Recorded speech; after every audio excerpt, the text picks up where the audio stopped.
Hi, welcome to Leap Taken. This is Mika, and here at Leap Taken, I talk about all things witchy, craft-related, law of attraction, manifesting, esoteric, and everything else in between. Today, I am going to get into this subject about how to be more intuitive, how to learn to trust your intuition. I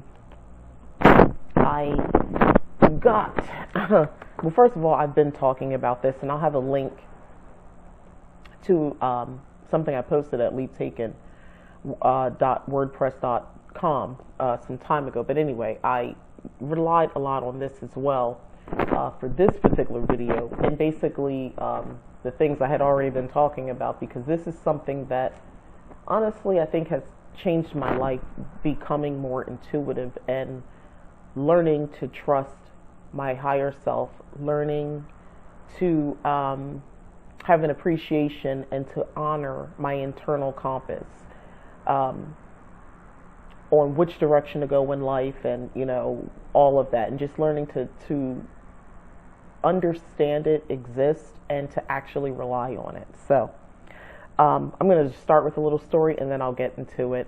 And I think I'm pretty sure I told this story before, but years ago, I want to say back in 2004, I was on a trip to Orlando, Florida. I was dating a guy at the time. It was early 2004, because I remember, I think it was like February, to be exact, January, February, because it was really cold back in New Jersey. So anyway, guy I'm dating, he was there for business, and I met him there. He flew me out. I remember we flew into, ironically, Jacksonville. Hold that thought. We flew into Jacksonville when we went into Orlando. So I never told him, I didn't really tell many people, but I had this experience where we're sitting out, great hotel in Orlando, having lunch, and it was a quiet moment. Nothing was really going on. We were just enjoying our food and the outdoors, because it was so warm and lovely. So at that point, I heard a voice. It wasn't him. There was no one really around. And the voice said, "You're going to move here, and he won't be with you."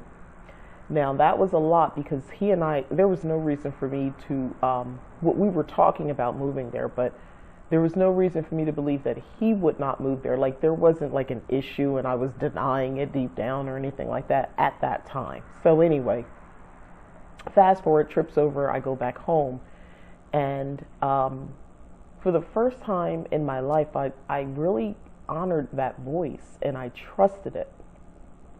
So I put in for a job transfer. Next thing you know, within a year, I was out of New Jersey, because that's how long it took for me to get there. So the beginning of 05, January 05, January, February, something like that.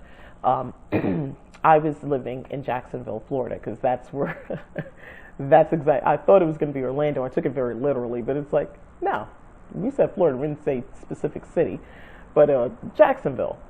And where the first day of my job, my new job, that office in Florida, in the Jacksonville office, the first person I meet on the elevator is my now husband. Very interesting. Oh, in that year time, he and I broke up. The guy that I had been dating, so before I left. Although he actually helped facilitate the move, because he had promised. And I asked that he would please hold that promise, because he knew I was leaving regardless. So weird situation, that's a whole other thing. But anyway, the point is, I was there living in Jacksonville, and it never, when that happened the way it did, that really, let's just say I really began to understand and trust the process. That's how Leap Taken was born, from that very first experience, because once that happened and I leaned into it, and that's not an instinct thing, that wasn't I sometimes say, oh, it was, maybe it was ancestors coming, maybe it was their voice, and that's possible, but I think what they did was they helped give power and elevate my own inner voice that was just waiting for me to finally pay attention to. But anyway, so how do you become more intuitive? Do you have to move to Florida to do that? Not necessarily. Maybe that's not in your cards, but the point is, learning to trust it is the first step. So when you feel urges, nudges, a little voice. It's, to me, intuition is usually that quiet voice, by the way, at least for me it is. Honor that voice, honor that nudge, that urge, honor it. Stop ignoring it, stop putting it off, stop second guessing it, stop diminishing it. And I'll get more into that in a moment. But yeah, it's usually, like I said, a small guiding voice. And it can be the best guidance that you ever receive, because ultimately, I truly believe that we really all know what we really want and what we really need. And if we're willing to really go within and trust ourselves and just lean into that more, instead of allowing, you know, the noise, the all the other stuff, the other voices to speak for us internally, you know, you'll be better guided. You'll be more well-rounded. All right. So how do you go about doing this? First thing is I'm going to say is write down messages, any messages you get. Keep a dream journal. Meditate often. I'm sorry, I paused because I looked out the window and I saw a car going by. Meditate often. Use divination tools to sharpen your intuitiveness, your intuition. For me, using tarot cards has been super helpful and beneficial. Me learning to trust myself. Think about the act of divination. I'm just going to go with the cards and use those as an example. You have to begin to trust your interpretation, your meanings. Then, the meaning of the card, then you have to trust, how does it apply to what you were even querying about? How does that apply? That requires you to figure that out, and you've got to start trusting your message. Now, if you've just gotten into cards, or if you remember when you first got into them, you usually pull more cards until it's like you want this, like you want it to be spelled out in black and white loud, so you can make sure that's the right message, because you don't trust yourself. For me, eventually that'll get frustrating, and you're going to have no choice but to trust yourself, because tarot cards can get tricky, because to me, I think they have a mind of their own. I think they develop their own personality, and after a while, if you keep playing with them like that, they'll just start messing with you back, because it's like, why are you wasting my time? I told you what the answer was, you know, that type of thing. This is me. Anyway, but it doesn't have to be tarot cards, whatever divination tool you choose to. I think the more you use it, you have no choice but to start to rely on your intuitiveness. Now, about the negative influences. So what are those blocks, those things that can be keeping you from being more intuitive? Toxic people can. So they can influence your thoughts and actions. And that happens through the process of mirroring. So it's the way our brains are set up, we do that and we don't mean to. But basically, you begin to mirror other people's personalities, even the way they talk. So if you have friends who, you know, people you call friends, or people in your life, even family, who constantly think it's fun to tease you and say, basically, you know, it's a joke that you're into, you know, tarot cards, and that you're into Wicca or whatever it is. You know, it's kind of funny. They don't mean it. They're just teasing, you know. Don't take it seriously. One of the ways, the whole mirroring thing, outside of just mimicking that, but do you realize you start doing that to yourself? You start teasing yourself, so to speak. You start discounting what you're doing. So you literally take that on. That's how deep it can get. Now, of course, there's the other thing where I know a few years in with my husband, he has a Southern accent, so he would say certain phrasings, and I noticed if I was to repeat those phrasings, I almost added my own little Southern twang on it. So that there's that way of mirroring, but if that can happen, and I didn't feel I was doing this on purpose, this was just happening, by the way. You have to be careful, because if you're being the one teased all the time, and you're around these people fairly often, guess what? After a while, you start doing that to yourself. So you got to be careful. And how does that block intuition? Well, you don't trust yourself. You're telling yourself what you're doing authentically, and your true self being present for everyone to see. You're shutting that down, and you're allowing others to dictate on who you are authentically, and you know who you're allowed to show up as. So you're not going to be in tune with your intuition. You're not going to be in tune at all with yourself. Don't let someone else's voice, specifically, I'm talking society, a greater world now, become your internal voice. So when I say that, I'm basically saying media, things that you absorb, you have to be very careful that after a while the conditioning of society doesn't get so in, you take on so much of it, and a lot of us do this, and myself included, and you don't realize it. Social media is probably one of the worst offenders right now for most of us, but it's important that you kind of disengage often, take frequent breaks from that, detox, make that a routine thing maybe, but because that voice could become your inner voice. So, and how does that work? It'll be a thing where, 1 minute, okay, especially as women, be more sexual, be more explicit, sex magic, sex power, all that sort of stuff, be more free, all of that, right? You hear that messaging. And then on other platforms, or in the same platform, different spaces will say, be more feminine, be more demure, soft. I'm hearing that. And be more picky, more choosy. Don't, show everything, that sort of stuff. So it's like, okay. It's like going back and forth. So there's conflict in your head, especially if you're being urged to be either one of those things and you're hearing conflicting information. So, and no one knows your story better than you. So for the woman, the witch who has struggled with embracing her sexuality, embracing who she is, to constantly keep hearing this femininity talk that's permeating social media right now and in various spaces, to constantly keep hearing that. And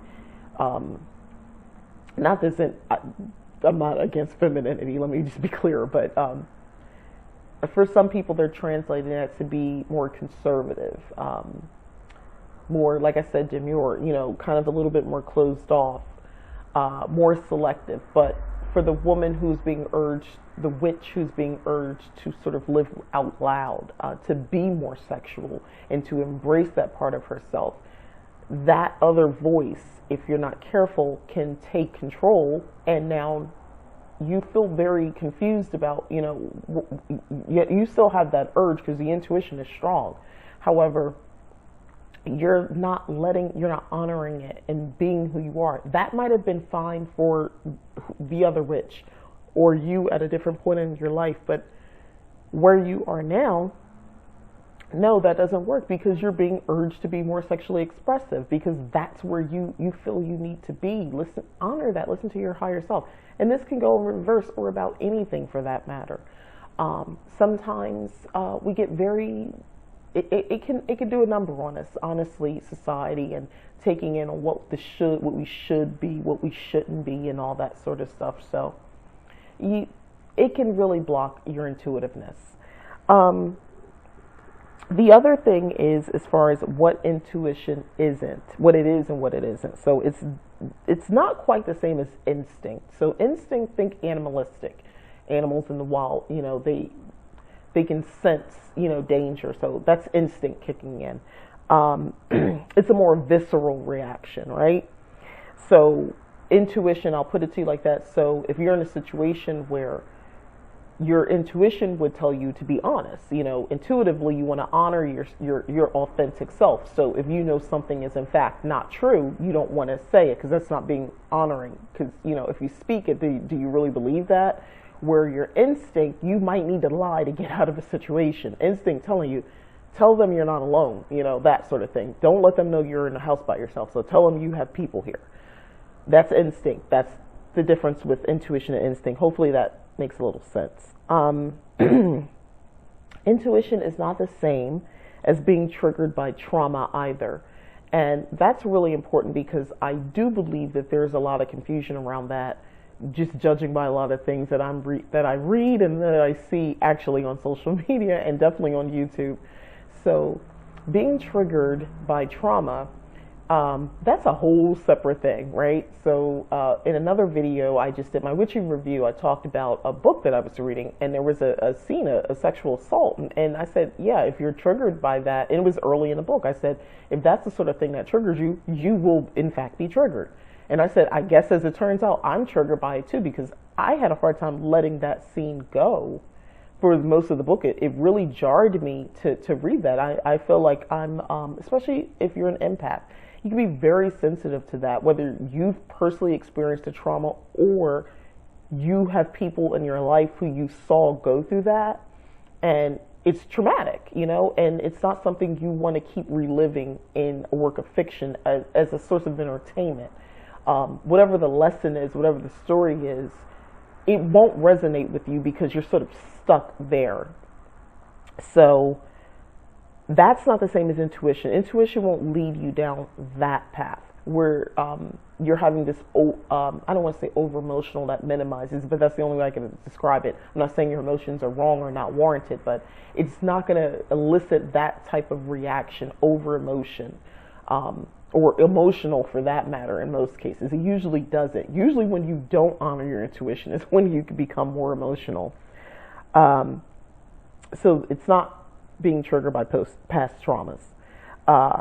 Intuitive is not the same as being psychic.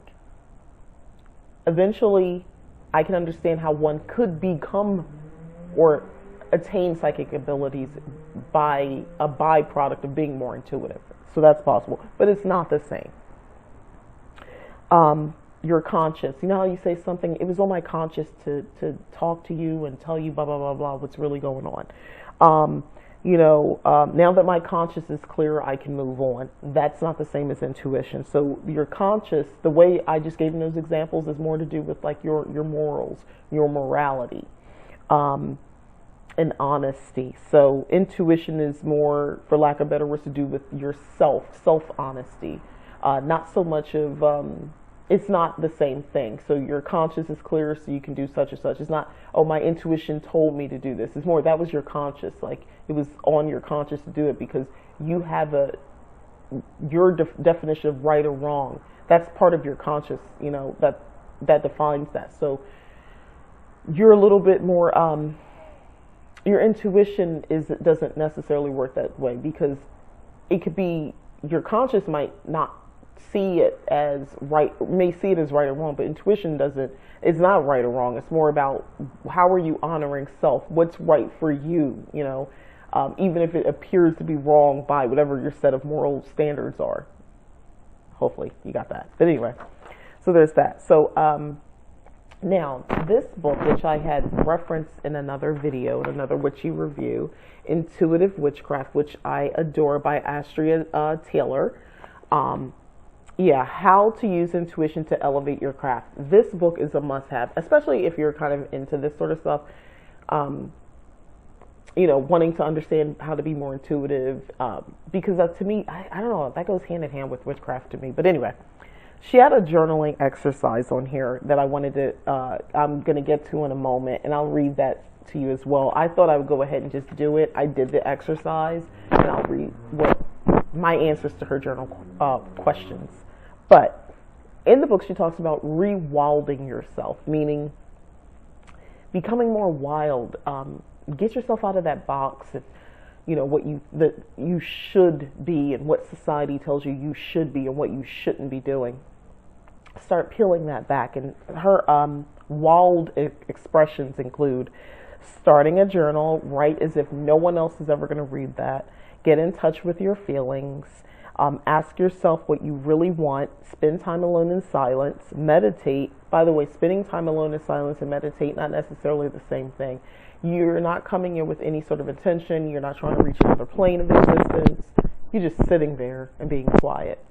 And maybe something pops up, maybe it doesn't. Dance. Play. Consider speaking with a therapist. I think that's a really good idea, by the way. Spend time with animals. Pretend to be an animal or have animalistic senses. Play with children or hang out with people who are freer than you. They come across a little bit more of a free spirit. Surround yourself, if possible, maybe hang out with them and could pick up some of that energy. And it's all about, again, kind of peeling all the societal stuff, all the stuff that we kind of piled on since childhood, and getting more to our authentic self. And the point is that once you know who you are and who you are authentically, then your intuition will flow. So the journaling exercise that I was talking about. All right, so in the book, she gives an exercise. It's spiritual origins. This is this one. It says, what were you like as a child? What did you believe in and like to do? Did you have your own spirituality? What spiritual experiences did you have? What activities can you do to recover the joy of being a child again?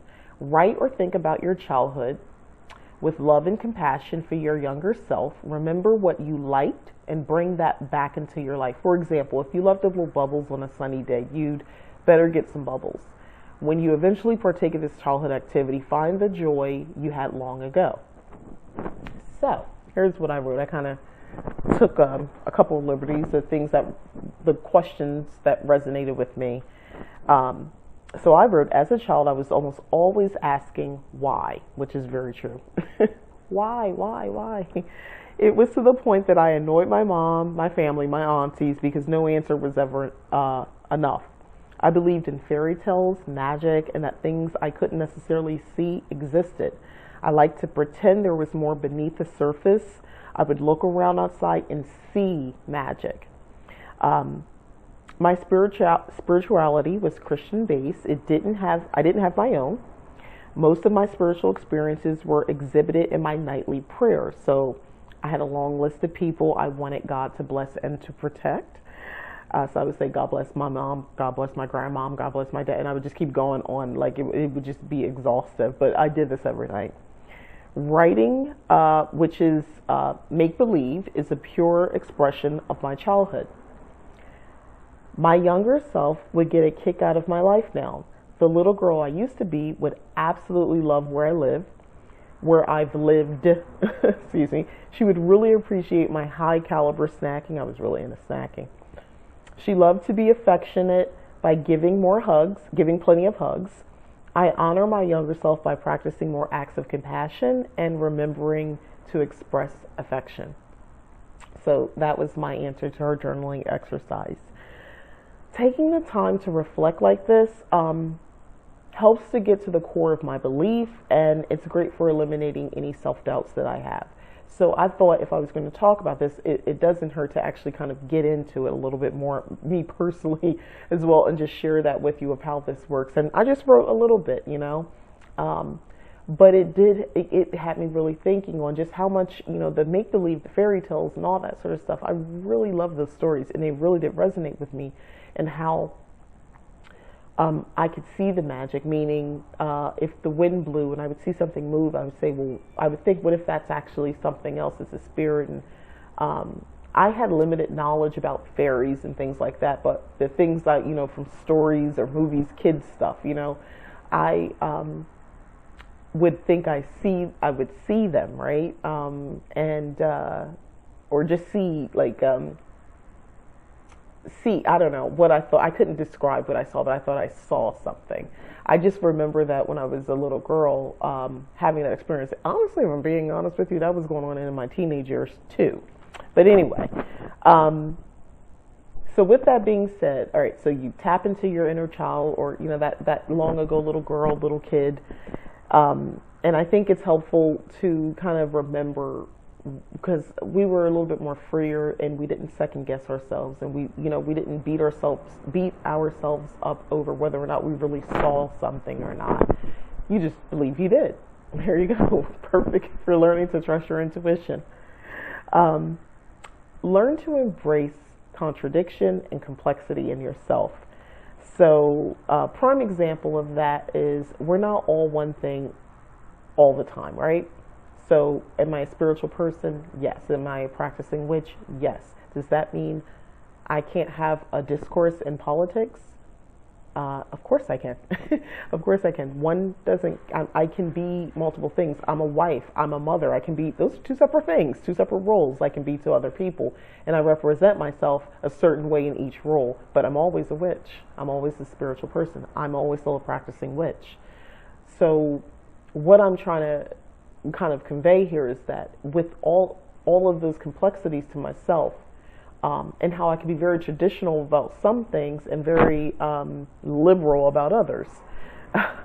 For me, instead of beating myself up over it and second guessing, the nudges, the urges that might lend more to the carnal side or might lead more to the more traditional conservative part of myself, doesn't diminish any aspect of who I am. It doesn't take away from that. What I'm doing is, you just need to trust that, okay, in that moment, all right, I'm being urged to do this or to feel this or whatever, my intuition is guiding me toward or away from. It doesn't mean I'm not still all those things that I just talked about, that's still not who I am. So it's okay to embrace that. You're not just one way. And I think sometimes, especially with this younger generation, specifically with the young, when I mean younger, I mean like in the 20s, I want to say maybe early 30s, there's this thing where I don't even know if they know how to express, not everybody obviously, but I'm concerned that they don't know how to really express joy because they've been told about there's so much unfairness in the world and to be outraged and, all that sort of stuff, right? So when there is a prime example, what just happened with the election. So you see these people and they're almost afraid, to me, it almost looks like fearful to express joy because that would mean you're not being authentic to all the other stuff that you were saying because, okay, well, this is just a small victory. We still have so much work to do. Yeah, but it's still a victory. Celebrate. Be joyful. Stop denying yourself joy. It's a wonderful human emotion, just or a form of expression. Allow it to come to the surface and let it out. You can always focus on the work. I mean, it's okay. We know. Be joyful. Allow yourself to have more. You're not just one way all the time. It's not good to constantly be in a fight mode all the time. Express joy. Celebrate the victory. Celebrate the small triumphs, no matter how small you deem them to be. You should still celebrate them. So that's what I mean about allowing yourself complexity, contradiction. That's okay.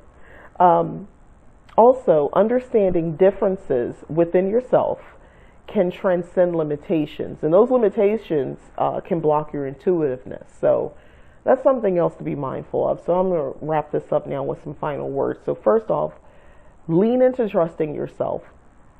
Lean into that. I can't make you do it. I can't tell you how to do it. You know how to trust. You just need to do it for yourself. When the thought pops in your head, believe it. Shadow work. So shadow work is a valuable tool to remove blocks, triggers, and fears that run amok in your mind and your spirit. So definitely look into doing shadow work so you can distinguish what's fear-based and what's intuition, because the fear can cloud your judgment and cloud things so that you're not trusting that small guiding voice, because the fear sometimes is loud, so you got to be careful.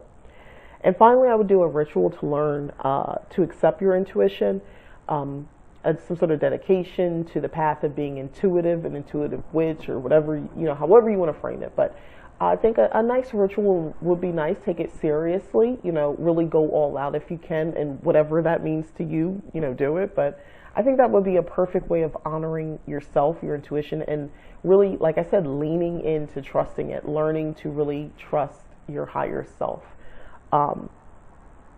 And just finally, I would just say, with all of this, if you've kind of felt like you've already been there, you've reached the point where you were intuitive and you were vibing, everything was great, and then somehow you lost it, use this video as a way to kind of come back. That book that I purchased here, let me grab the skin, Intuitive Witchcraft. maybe pick this up. This could be a great way to kind of bring you back.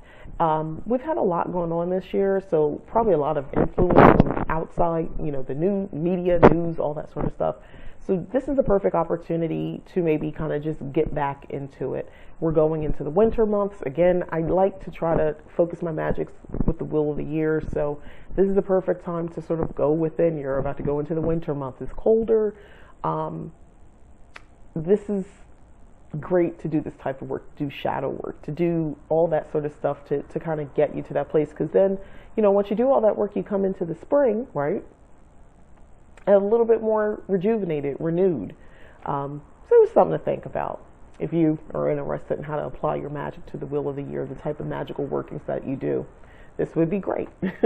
And you can even make your intuitive ritual. Maybe you want to start preparing now and maybe celebrate it like on Yule, around that time. That would be a good way to have a Yule celebration as well.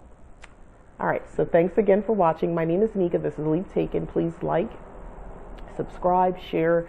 If you've already subscribed, I appreciate it.